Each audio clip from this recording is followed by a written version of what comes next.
دنیا ابھی آبنائے ہرمز کے ہی شوق سے باہر نہیں آئی تھی کہ اب باب المندب بند ہونے جا رہا ہے، اور اس کے لیے میں نے پہلے بھی ایک ولاگ میں بتایا تھا کہ یمن کے حوثی ایک بہت جامع حکمت عملی پہ کام کر رہے ہیں کہ کس طرح باب المندب کو بند کیا جائے۔ یہ ایک ایسا آبی راستہ ہے جس کے بارے میں ابھی میں آپ کو تفصیل بتاتا ہوں، کتنا اہم ہے یہ بھی آپ کو بتاتا ہوں، اور اس سے متعلق ایک بہت بڑا فیصلہ کر لیا گیا ہے، یمن کے حوثیوں نے کر لیا ہے، اور وہ کیا فیصلہ ہے یہ بھی میں آپ کو بتاؤں گا۔ میرا نام اظہر علی خان ہے اور آپ دیکھ رہے ہیں آج کی بات، اور یمن کے حوثیوں نے یہ بات اب فائنل کر لی ہے، اس حکمت عملی کو بالکل فائنل کر لیا ہے کہ کس طرح باب المندب کو بند کیا جائے گا۔ یہ ایک ایسا آبی راستہ ہے جو بالکل آبنائے ہرمز کی طرح ہے، اور یو شیپ میں اگر آپ سفر کر رہے ہوں تو آپ کو پتہ چلے گا کہ اس طرف آبنائے ہرمز ہے، اور اس کے بعد بحیرہ عرب ہے، خلیج عدن ہے، اور اس کے بعد جب آپ بحیرہ احمر کی طرف جا رہے ہوتے ہیں تو وہاں پر آپ کو یہ ریڈ سی سے پہلے جو ہے یہ ملتا ہے۔ ایک راستہ ایسا ہے جو 29 کلومیٹر چوڑا ہے، اور وہاں پر جو اس کی سب سے کم چوڑائی ہے وہ 29 کلومیٹر ہے، اور وہاں پر اگر جہازوں کو روکا جائے تو یہ ان کا ایک بہت ہی اہم راستہ ہے جس کو آپ روک دیں گے۔ اس کے بارے میں جو اب ٹول فی انہوں نے طے کی ہے یمن کے حوثیوں نے، وہ وہاں سے گزرنے والے ہر جہاز سے $50 لاکھ لیے جائیں گے، $5 ملین لیے جائیں گے، اور یہ فی بہت زیادہ ہے۔ جو آبنائے ہرمز ہے اس کے مقابلے میں یہ فی 30 لاکھ ڈالر زیادہ ہے۔ جو آبنائے ہرمز کی فیس تھی وہ $2 ملین تھی، $20 لاکھ تھی، اور یہ باب المندب کی فیس $50 لاکھ ہوگی، $5 ملین۔ تو اس سے اندازہ ہوتا ہے کہ باب المندب اب جو ہے وہ ایک بہت ہاٹ سپاٹ بننے جا رہا ہے، خبروں کا مرکز بننے جا رہا ہے، دنیا کی نظریں اس پہ ہوں گی، اور بہت سی ٹریڈ اب جب وہاں رکے گی تو وہاں سے بھی بہت ساری خبریں اب ایمرج ہو کے سامنے آئیں گی، اور جب آئیں گی تو لوگوں کو اندازہ ہوگا کہ وہ صرف ابھی تک آبنائے ہرمز کے بارے میں ہی بات کر رہے تھے، اسی کو سوچ رہے تھے، اسی کو ڈسکس کر رہے تھے، لیکن اب باب المندب بھی جو ہے وہ ایک ایسا زخم لگائے گا عالمی تجارت پہ کہ اس کو عالمی تجارت بہت شدت سے محسوس کرے گی۔ جو یمن کے حوثی ہیں انہوں نے فائنل کیا، علی خضران ہیں جو رکن پارلیمنٹ ہیں ایران کے، انہوں نے ایک انٹرویو میں بتایا ہے کہ یمن کے حوثیوں نے اس بات کو فائنل کر لیا ہے کہ وہاں پر $50 لاکھ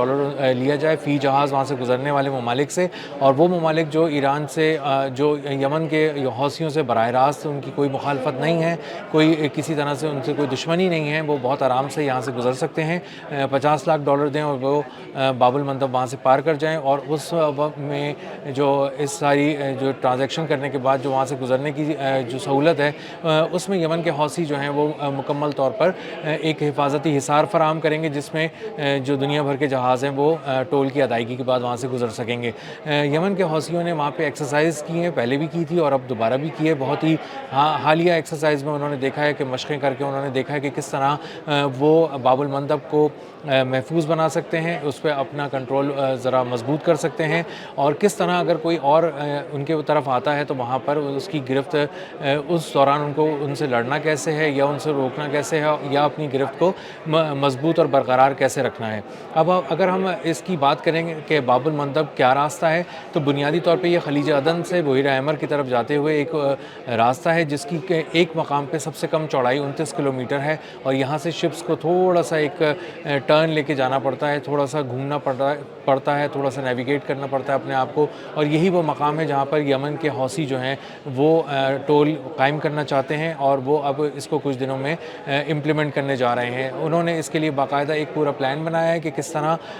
چائنیز یوان میں اور ڈیجیٹل کرنسیز میں بہت زیادہ امکان ہے کہ ان سے پیمنٹس دی جائیں گی تمام جہازوں سے، اور پیٹرو ڈالر کا خاتمہ کرنا ہے۔ جس طرح آبنائے ہرمز میں اب ڈالرز کے ذریعے تجارت نہیں کی جا سکتی، اسی طرح چائنیز یوان اور ڈیجیٹل کرنسی میں اسٹیبل کوائنز کے اندر اسٹیبل کرنسیز میں باب المندب کے قریب بھی یمن کے حوثی جو ہیں وہ ٹول فی وصول کریں گے اور اس کو اپنے قومی خزانے میں اپنے خزانے میں جمع کرائیں گے۔ ایران نے بالکل اسی طرح سے اپنا ایک پورا حصہ بنایا تھا، ایک کمپریہنسو اسٹریٹجی بنائی تھی تاکہ وہ حفاظت بھی دے سکیں، تمام جہازوں کو فراہم کر سکیں جو وہاں سے گزرے، اور اس کے ساتھ ساتھ وہ اپنے قومی خزانے کو بھی بھر سکیں۔ اب یہ ایک اتنا زبردست راستہ تھا آبنائے ہرمز ایران کے لیے کہ انہوں نے جب وہاں پر اپنا ناکہ لگایا اور وہاں پہ اپنا ٹول قائم کیا اور وہاں پہ حفاظتی حصار فراہم کرنا شروع کیا کمرشل ویسلز کو، تو جو ممالک تھے جس میں بھارت بھی شامل ہے اس نے فی پے کی چائنیز یوان میں اور اپنے جہازوں کو نکالا، اور وہ سارے پیسے جو آبنائے ہرمز سے حاصل ہو رہے تھے وہ ایران کے خزانے میں جمع کرائے جانے لگے، اور مجموعی طور پہ تقریباً $80 ارب سالانہ کی ایک ایک آمدن کا تخمینہ لگایا جا رہا ہے جو ایران آبنائے ہرمز سے حاصل ہونے والی ٹول فی قیمت میں جمع کر سکے گا۔ اب جو یمن کے حوثی کام کر رہے ہیں وہ اس طرح کر رہے ہیں کہ وہ وہاں پہ ٹول وصول کرنا چاہتے ہیں، اور وہ جب چائنیز یوان میں اور اسٹیبل جو کرپٹو کوائنز ہیں ان کے اندر جب وہ ٹول وصول کریں گے تقریباً $5 ملین $50 لاکھ، تو وہ اس کو اپنے پاس جمع کریں گے۔ اس سے ان کے پاس ایک اسٹریٹجک مائلیج بھی ان کو مل جائے گا، ایک علاقے پہ ان کا کنٹرول بھی ہو جائے گا، اور اس کے بعد ایک ایسی کیش مشین ہے جو انہوں نے باب المندب میں سمجھ لیں ایک طرح سے لگا لی ہے، اور اس کے بعد ان کے پاس اب مسلسل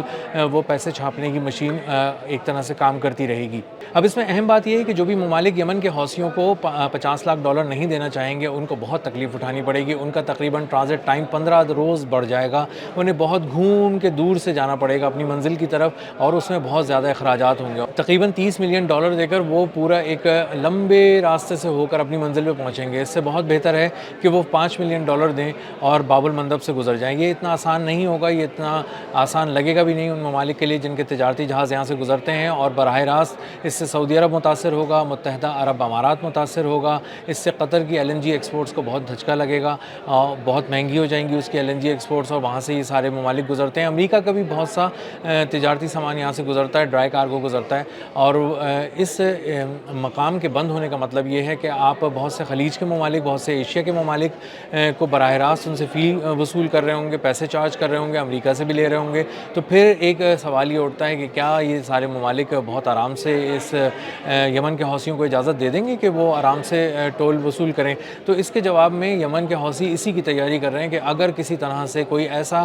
میکینزم لایا جاتا ہے ان کے اس ٹول کو توڑنے کے لیے کہ ان کے تجارتی جہاز جو کسی بھی ملک سے آ رہے ہوں ان کی نیوی بھی ساتھ آ جائے اور وہ وہاں پر آ کے کوشش کرے، یا تمام ممالک اپنی ایک جوائنٹ فورس بنائیں جو وہ اس مقام پر ان کے بحری اور جو تجارتی جہاز ہیں ان کو ایک طرح کی سیکیورٹی فراہم کرے۔ تو اگر اس سیکیورٹی کے حصار میں کوئی آتا ہے تجارتی جہاز، تو پھر اس کی سیکیورٹی سے نمٹنے کا انتظام کیا ہوگا، یمن کے حوثی کیا کریں گے، اور وہ کیا کیا کر سکتے ہیں، ان تمام آپشنز پہ اس وقت غور کیا جا رہا ہے اور اسی کو فائنل کیا جا رہا ہے۔ لیکن پیسے جو ہیں وہ فائنل ہو چکے ہیں، $5 ملین ایک ویسل کے لیے جائیں گے۔ آبنائے ہرمز پہ یہ فیس صرف $2 ملین ہے، باب المندب پہ یہ $5 ملین ہو جائے گی، اور یہاں سے گزرنے والا جو کارگو ہے ایران کے بھی سامان یہاں سے گزر رہا ہے، عراق کا بہت بڑا یہاں سے سامان گزر رہا ہے، تو بہت سارے سعودی عرب ہو گیا اور بہت سے ایسے ممالک ہو گئے جو یہاں سے اپنا تجارتی سامان بھیجتے ہیں۔ یہ مقام ہے جہاں سے 20,000 تجارتی جہاز ہر سال گزرتے ہیں، اور اگر آپ اسی حساب سے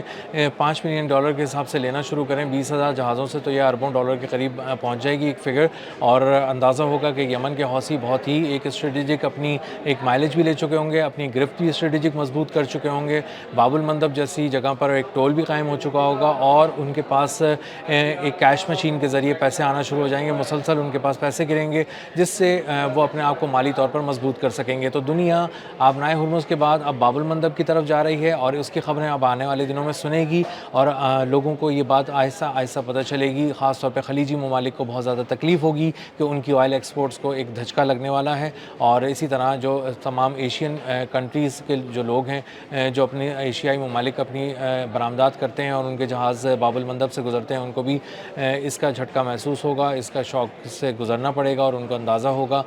کہ کس طرح وہ ایک آبنائے ہرمز کے بعد ان کے لیے ایک نیا چیلنج کے طور پہ ابھر کے سامنے آیا ہے۔ باب المندب جس کے بارے میں بہت پہلے سے بات ہو رہی تھی، لیکن کوئی ایسا میکینزم سامنے نہیں آ رہا تھا مربوط قسم کا جس پہ بات کی جا سکے، اور اس سے پہلے لگ رہا تھا کہ کچھ باتیں شاید کچی ہیں، خام ہیں، ابھی ان کو مزید تیار ہونا ہے اور اس کے اوپر بات کی جا سکتی ہے۔ تو اب بہت ساری چیزیں فائنلائز ہو گئی ہیں، اور اب باب المندب پہ ٹول بنے گا، اور یمن کے حوثی وہاں پہ اپنا کنٹرول قائم کریں گے، اور ایکسرسائز بھی کر لی گئی ہیں، تمام تیاریاں کر لی گئی ہیں کہ اگر کسی حفاظتی حصار کو توڑ کر یا اپنے حفاظتی حصار میں کسی کو لایا جاتا ہے تو اس سے کیسے نمٹا جائے گا۔ ملتے ہیں اگلے ولاگ میں کسی نئے خبر، نئے تجزیے اور نئے زاویے کے ساتھ۔ اللہ حافظ۔